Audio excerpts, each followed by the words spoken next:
Blog with দিদি চ্যানেলে তোমাদেরকে অনেক অনেক স্বাগত। সকালটা যদি এরকম প্ল্যান্ট কেয়ার দিয়ে শুরু করা যায় তাহলে কেমন লাগে।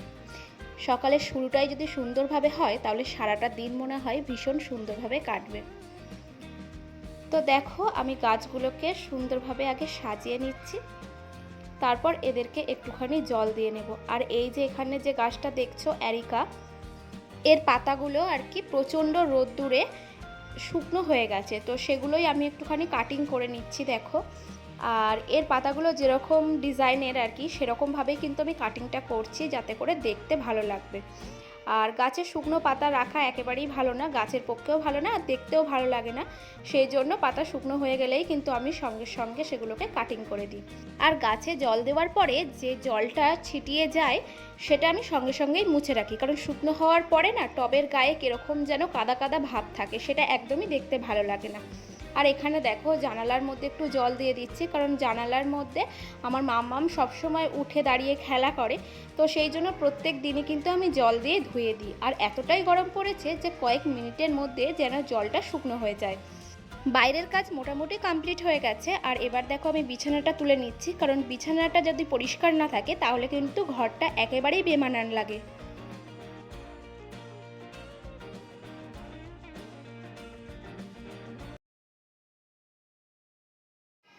হ্যালো ফ্রেন্ড, আমি সঙ্গীতা।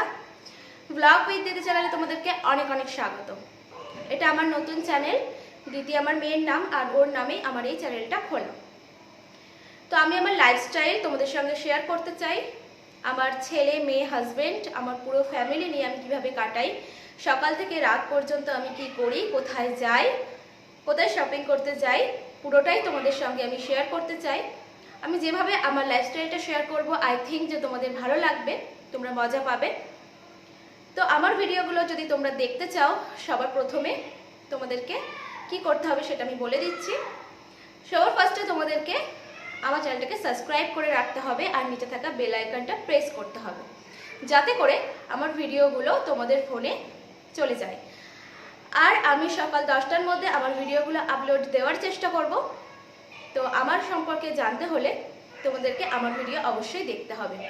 তো যেহেতু নতুন চ্যানেল, হয়তো অনেক ভুলভ্রান্তি হবে, তো সেই সমস্ত ভুলভ্রান্তিগুলো তোমরাই দেখিয়ে দিও, আমাকে ক্ষমা করে দিয়ে আমি একটা একটা করে সেই ভুলভ্রান্তিগুলো শুধরে নেওয়ার চেষ্টা করব।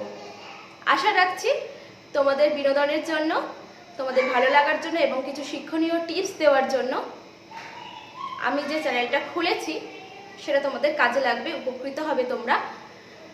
তো আজকের মতো তাহলে এই পর্যন্তই ভিডিওটা তোমরা দেখতে থাকো। So tata.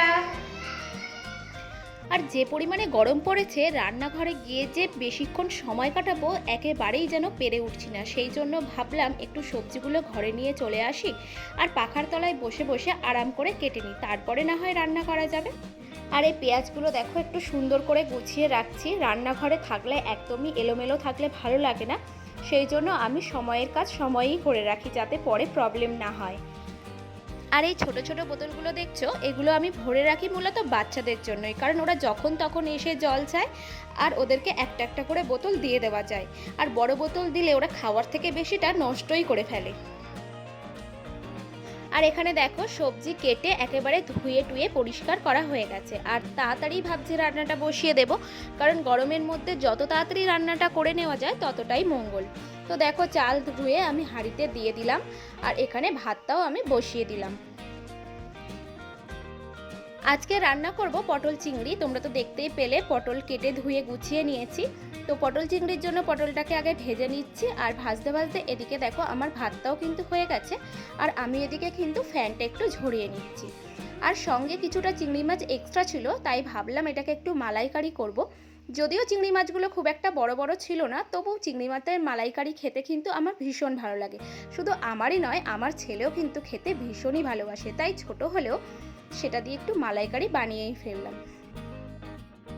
আর এখানে যে ডিমটা তোমরা দেখছো, এটা কিন্তু আমার মাম্মাম এসে পিংপং বলের মতন খেলে ফাটিয়ে ফেলেছে, কারণ ওর পাপাই বাজার থেকে ডিমের ট্রে নিয়ে এসেছিল, আর আমি ডিমগুলো ভাবলাম একটা টিফিন বক্সের মধ্যে সুন্দর করে গুছিয়ে রাখি।